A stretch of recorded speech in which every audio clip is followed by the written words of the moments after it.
Hello everybody, my name is John Locke from lockeinyoursuccess.com and I'd like to welcome you to The Winning Trade. But first, the required disclaimer material. This presentation is given for educational purposes only. We're not broker-dealers or financial advisors, and we're not making any specific trade recommendations. Also, please be aware that your risk in trading options is substantial, and please make sure you are aware of all your risks prior to placing any trades. Also note that in the presentation we are using hypothetical computer simulated trades. They're believed to be as accurately represented as possible, but keep in mind that live results can vary from simulated results for many, many different reasons. If this is your first experience with us, my name is John Locke. I'm a trading performance and success coach with Lock in Your Success LLC, where myself and my team are here to help you win in the markets and in life as well. Today, we're going to be taking you into the realm of high probability income trading. Now, high probability income trading is where we make money through the passage of time rather than depending on price movement in order to make money. Now, this doesn't mean we're going to make money all the time, but we will often make money whether the market goes up, down, or sideways. Now today I have a very special treat for you, especially for our more advanced traders, and this is an example of what we call professional style income trading. Now to differentiate from what we usually do, normally we come in here and we talk about non-subjective options trading strategies such as the bull trade or the M3.4U or the rock trade. And when we do these strategies, we are doing them what we call non-subjectively. In other words, we don't care if the market's going up or down. We don't care how volatile the market is. We just simply enter at a certain date. We manage the strategy as price movement and time goes by, and hopefully we end up at a profit. And if we end up hitting our maximum loss, we exit the trade. You can do this stuff non-subjectively, and you can have these very high probability outcomes, and you can do very well over time this way. But a lot of traders are looking for more consistency with their results, and they start looking for higher returns. Now, in order to do this, it's not really effective to go chasing from trade to trade, hoping you're going to find this perfect trade that wins all the time. As a matter of fact, that trade doesn't exist. Now, the reason we do these trading strategies in our Go membership, or these non-subjective strategies, isn't necessarily because we think the trader is going to, get a set of trade rules and try to trade that trade exactly the same for the rest of his life, no matter what happens in the future. What our hope is that the trader will learn to understand the strategies that we provide them. And once they understand the strategies and they understand how each strategy adapts or takes advantage of the marketplace or where its edge is in the marketplace, they then identify what's going on in the marketplace and then apply the strategies when it's best to do so and avoid strategies when it's not. Because the reality is there is no strategy that is going to, just make money all the time without any regard for what's going on in the background of the marketplace. That's also why our strategies they're designed to take advantage of different types of marketplaces. So if you go back to other winning trades, we have a bearish butterfly trade, which is designed to take advantage of a situation where you maybe you're a little bit bearish. We have the bull trade and the Super Bowl taking more advantage of when the market's maybe a little bit bullish. And then we have our more neutral strategies like a 3 where we want to take advantage of a more neutral marketplace. And each of these strategies will have their weaknesses. And by knowing what those weaknesses are and being able to identify when they might have a problem in the marketplace, and also knowing where their strengths are and being able to understand when their strengths are present in the marketplace, and you can match those together, you can win much more often. You can win more money, in other words, a better risk-reward ratio with your strategies. You can create strategies that are easier to trade and just much more effective for any given marketplace. But it does take that core first, right? It takes the core understanding of being able to trade those strategies non-subjectively for a period of time. But once you fully understand them and you understand when they work well, then you can go to the next step, and this is what this is now. So if you're newer, then you may want to go back to some of our more basic winning trade presentations, such as any presentation on the bull trade, the super bull trade. If you're a little bit more advanced than that, you can go into the M3.4U trade. If you're a little bit more than that, you can go into like the rock and the M3. If you're at that level, or you'd just like to see an example of this, then this is where you should be, okay? So again, our goal is to increase your returns and consistency through trading with the flow of the market and utilizing trader subjectivity with very high probability trading structures. This allows you to trade with flexibility and adaptability, and it allows you to make more money with less work and fewer adjustments. So when we do this strategy, the strategy itself doesn't necessarily have a name, although I'll usually give it one. And each strategy is going to be designed for a particular trading cycle. So we come in, we see what's going on in the marketplace, we bring up our expectation for trade entry. Are we bullish, bearish, or what? What do we expect to happen over the next 10, 20, 30, 40 days, however long we want the trading strategy to last? Given what we think about the marketplace and we know about our strategies, what kind of a return could we anticipate? Keeping in mind that we always have to trade according to what our exit loss trigger is. So let's say, I'm looking at the marketplace and I have $2,500 I'm willing to risk on this particular market cycle. So I set an exit loss trigger for $2,500. I take what I know about the strategies and I put together a plan to maximize the strengths of each trade and avoid strategies and adjustment types that probably aren't going to work out in this. And as new information comes into the marketplace, I'm just going to adapt. How much money can I make if this thing goes well? And my thought is that my anticipated return on this is going to be about 30%. Now, one of the things you might notice here is a lot of times on these strategies, we're going to have a profit target, and that profit target is going to be, say, 10%, and then we're going to have an exit loss trigger of, say, 10%. If you figure that out, we have a 1-to-1 risk-reward ratio. In other words, we are stopping out at 100% of what we expect to make, or the maximum amount we can make. When you do that with a trading strategy, you generally end up making on average 5%, and you generally end up losing on average on a losing trade about 8%. Meaning that in order for you to be profitable, you have to have like a 60% plus probability factor in your trade. Most of our strategies are up in the 80% range, and over time these strategies work out wonderful, right? It's wonderful. But we can do better than that. We can do better than that. We can still keep our 80% probability, but we can change our risk-reward ratio. We can put in an anticipated profit of 30% against a exit loss trigger of 10 or 11% in this case, and we can have like a 1-to-3 risk-reward ratio. In other words, our wins are almost 3 times what our losses might be. That allows you to have a much higher return over time and much better consistency over time if you can do that without affecting your probability, and we can do it without affecting our probability, and we can do it very, very effectively. And that is really the magic of this. Now, we teach traders how to do this in the M21 trading program. We teach you how to analyze the market and then make determinations where you think the market's going, and then how to apply the trading strategies of the Bearish Butterfly, the M3, and the Rock Trade in context with that market analysis. We also have the X4 trading program, which does the same thing. It shows you how to analyze the marketplace, make expectations about the market, and then construct a trading plan using the X4 trades to take advantage of what happens to be going on in the marketplace. So the same concept, just different trading structures. Here, once you've done that and you get beyond that level, you can literally use any trading strategy you know. So in other words, you use your knowledge to make probability decisions on where the market's likely to go and not likely to go over the next 60 days. You pick points at which things change. In other words, when we enter the market, we have a certain amount of information. As after we enter the trade and some time goes by, more information is going to be coming into the marketplace. Information that may invalidate our initial thoughts on where the market might go. So part of your trade planning is understanding where those levels are, and then if that information does come into the marketplace, in other words, we're projecting forward, if that information does come into the marketplace, what am I going to do about it? How are things going to change? Am I going to exit? Am I going to flip to a different strategy? What's the deal? So you want to have all that stuff planned out as you're going forward. So the trading structure I'm going to be trading today is going to be a high probability, high return, Bearish Butterfly M3.4U hybrid strategy.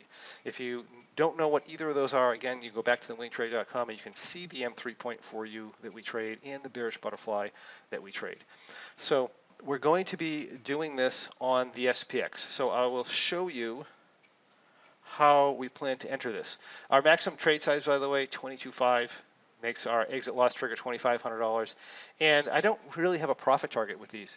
If the market's going well and the trade's going really well and we're up 30%, and I look at the probabilities and the market's behaving the way I think it's going to, it hasn't shown me any surprises, and my risk and price movement is still very mild, then I may hang in here. Right, I may hang in here and I may go for 40%, 50%, 60%. We've had 100% trades on this. Okay, so that could happen. But generally, my anticipated returns probably about 30% or something like this. And again, my exit loss trigger is about 2,500 bucks.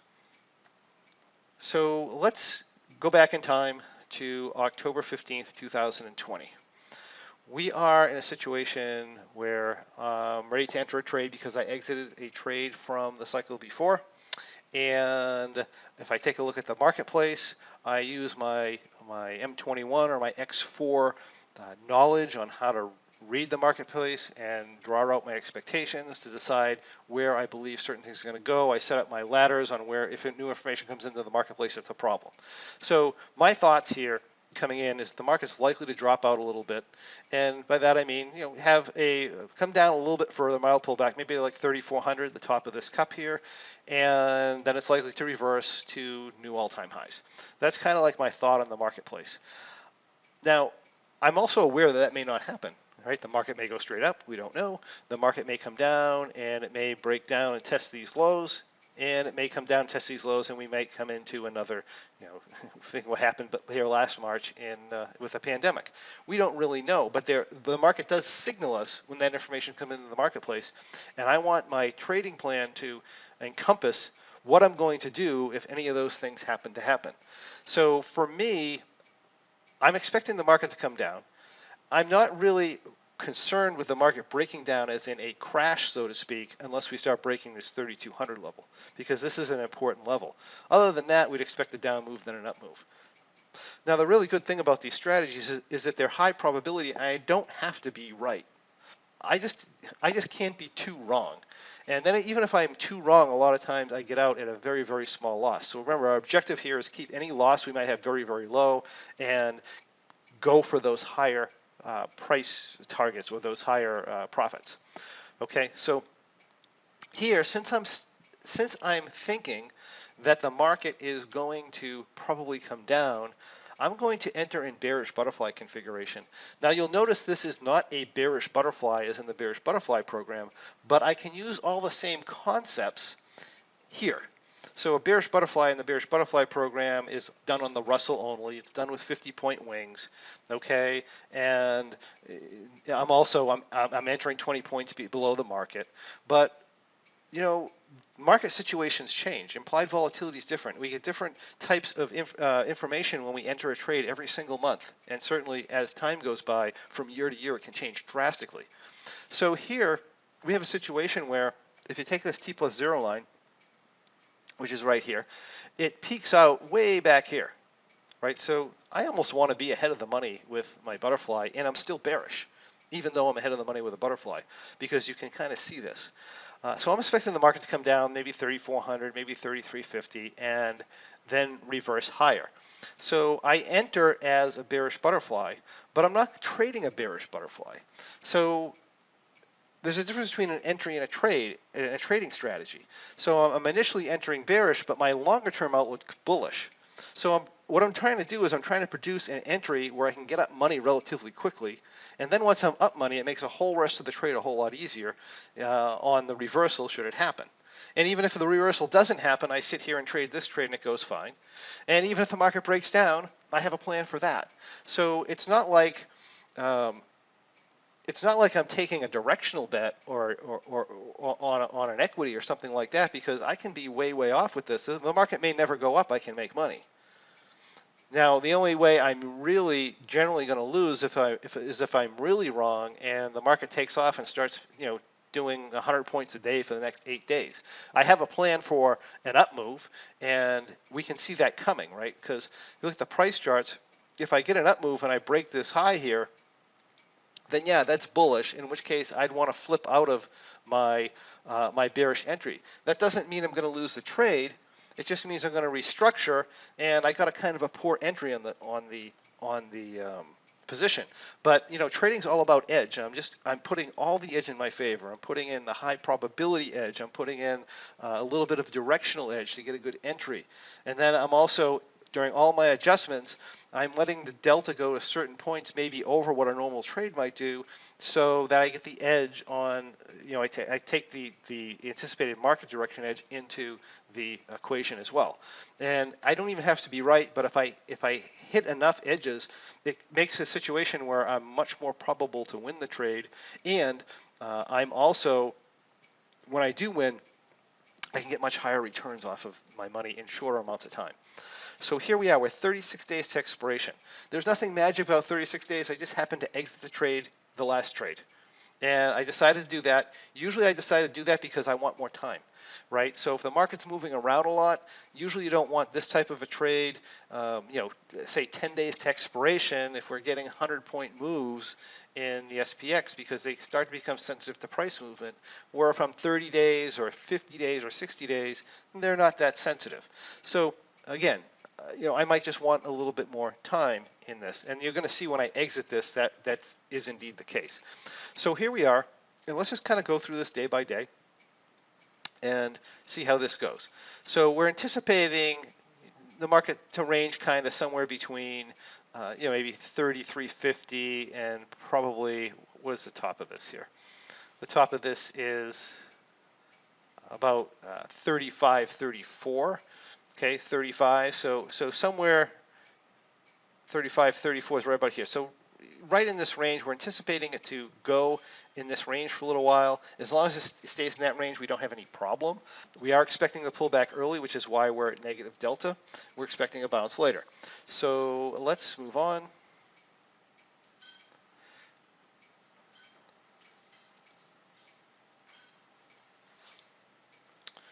And we're kind of getting the pullback. Okay, this is a bad data day. Let's kind of just go past this. We do get that in our software sometimes. Sometimes there's days where there's bad data. So let me just click into here. Luckily, they're not that often. So here we are, right? Our entry's going okay, and we did get our pullback. Now, as long as we stay under the 35 area here, we're not really going bullish yet. We're waiting for some sort of a signal that the market's actually going to go higher here, which I don't believe we get for a little while.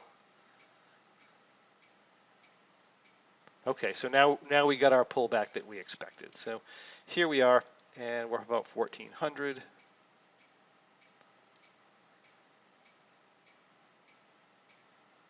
All right. So a couple of things. If you've seen the bearish butterfly strategy in the past, or you know, well, actually we have newer guidelines for 2020 for the bearish butterfly strategy. So if you have the program, make sure you check those out. But a lot of times we'll roll the butterfly back. There's really no need for that, because if you look at my price chart here, we broke down further than we thought. I was kind of expecting this move down to 33, right around here, right at the top of this cup. That would be a normal move. We broke down off of that very hard this day, but we're not bearish yet. We're not bearish because we have a support level here at 3,200, and it wouldn't be too much of a surprise at this point for us to come down and touch 3,200 or so, and then maybe reverse. So since I'm still anticipating this, I may not be bullish at this point, okay, but I would expect the trade or the strategy kind of to stay in this range here now between 32 and 3,500, which is a very big range, but that would be our expectations. Again, we were wrong, but that's not a problem for the strategy, right? The market, in other words, a lot of times you're going to put these plans together and you're not going to be 100% right on them. So, you know, as long as you're not too wrong, everything's fine. But here, one of my concerns is that we get the market continues down, or the market kind of hangs down here, and I get a crush in my, what we call a crush in the T+0 line, where it drops a lot of value. So I want to support my T+0 line since it's right outside the tent. I don't want to get rid of the tent because I still think the market's going to be up at 3,500 or so later on. So I'm there's no reason to move this, but I may want to add something in here to support this line, and that's what I do. I simply add some calendars, or 2 calendars in this case, at the money. Now, what's the benefit of using a calendar?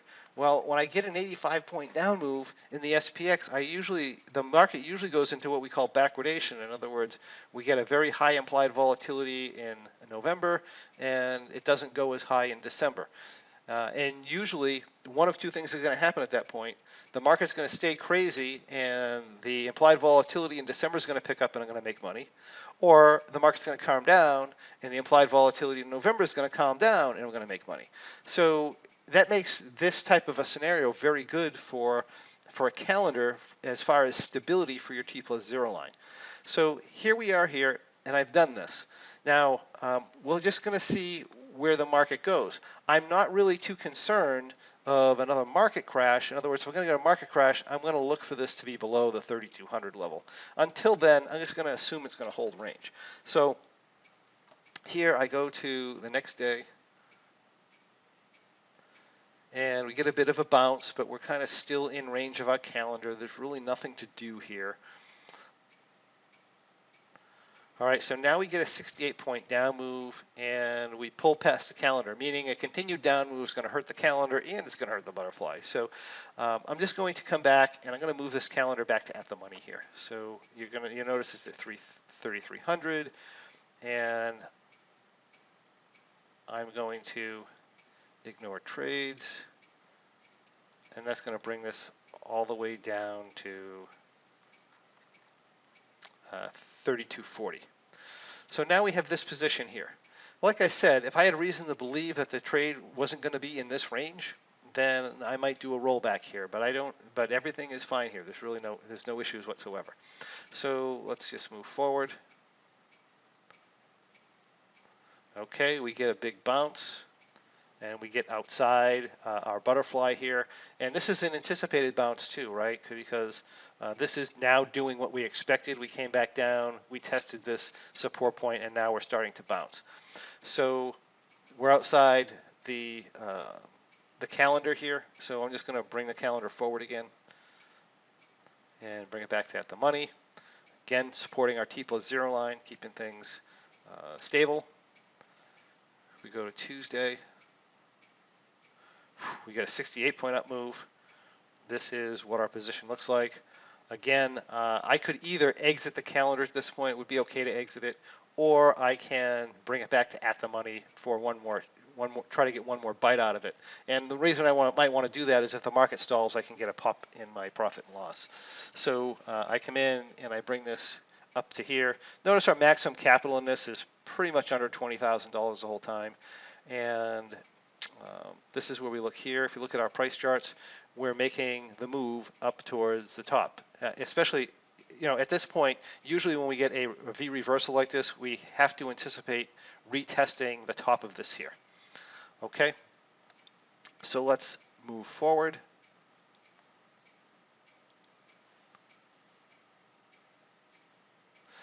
We get an 80-point move. Now, here is the situation. We're back in the tent. We don't need the calendars anymore. Let's get rid of them. We're also bullish at this point until we get up into this range here of 35.11, and then we really don't know where the market's going to go. Usually when that happens, what's going to happen is the market's going to back off a little bit and then explode higher, and then we can set a price pattern target off of this U, but we really don't know. So what we're going to do is we're going to go more neutral here. We're going to go into M3.4U position. In other words, we're going to get rid of these calendars, and then we're going to take these long strikes and we're going to roll them back until we're within M3.4U parameters, which is a maximum of -15 delta. And here we have -1.24 delta. In other words, we neutralize the delta by pulling off those calendars and taking these calls here and bringing them in forward or in closer to our short strikes. And now we're in M3.4U configuration. Now remember, we're looking for around $600 to $6,500 or so in this. That's about 30% of our planned capital. So we come to this day, and we're only up $4,400. Our M3.4U Delta guidelines, by the way, if we're neutral, I use those guidelines a lot, is minus 15. So I'm going to want to make an adjustment here. I can bring in my long strikes to do that. So I bring my 35.60s down to 35.50. And that brings me to a delta number of flat again. So now I'm neutral delta. So once we get up into this area here, we are expecting a stall in the marketplace. Usually when we get a stall in the marketplace after such a big move, we'll get what we call a pop in our profit and loss. So as the market's moving a lot, the implied volatility tends to resist dropping. But as soon as it starts to stall out and the market goes into a little bit of indecision and people don't know where it's going to go, then a lot of times it'll drop out and the profit and loss will pick up. So that's what happens the following day. So I'm going to take off the trade here and go to the next day. So here we are, Friday the 6th. 30% of 22.5 is, I think, $6,700, I think we said. We're at $6,200 profit. The market's not exactly doing, it didn't exactly do what we thought it was going to do. Some time's gone by where we had a nice valuation pop this day, right? We had the first day of a stall. We had a good valuation pop. We're in the center of the position. We're in a charting pattern where we're not sure which way this is going to break. And we could get a big move either down or up off of this. So all those things taken into consideration, generally being 14 days to expiration, I'm going to want more time. And this is what happened the last cycle also, right? I got to the point where I wanted more time. I got a nice pop in my T plus zero line or in profits, and I took it off and I went off into the next month. And that's the exact same thing we're going to do here. So we're going to close this at almost a 30% profit. That's probably about 28% of our planned capital. And it looks like we were only in here. I think it looks like I think we entered 36 days to expiration, so it would be 22 days. So that's 30% in 22 days, and the market didn't even really do what we were expecting it to do. So it was definitely different than what we thought, and that's what I call a fantastic trade. That's very flexible, very durable. And then from here, what I do is I plan my next trade, and this just happens to be entered about the same way. Again, we're at a point where we have a market stall. We don't know which way it's going to break. If it breaks down, chances are that we're going to come down like we did before, probably only part way if we go down and then go higher. And if we don't and we just go higher, then I can manage this as an M3.4U and just shift this into positive delta if we end up going outside the 10. And that's pretty much what happens here. This trade works out well, as is the trade before it. So that's an example of a pro-level adaptive income strategy. This episode's winning trade. If you like what you see, I encourage you to come on over to lockingyoursuccess.com or thewinningtrade.com and discover how you too can follow along with this and many other great strategies as they unfold during our Options Trading for Income weekly webinars that we have on Monday mornings. Also, where you can learn about our upcoming winning trade presentations and explore past winning trades and receive access to lots of bonus material. And while you're there, make sure to check out our free Trading Performance podcast, where you can get information to skyrocket your trading regardless of the type of trading you do. If you have any questions or comments or anything you'd like to see on the next winning trade, we'd love to hear from you. Simply comment on this video below so we can get those answered for you. Thank you for joining me, and I look forward to seeing you on the next winning trade.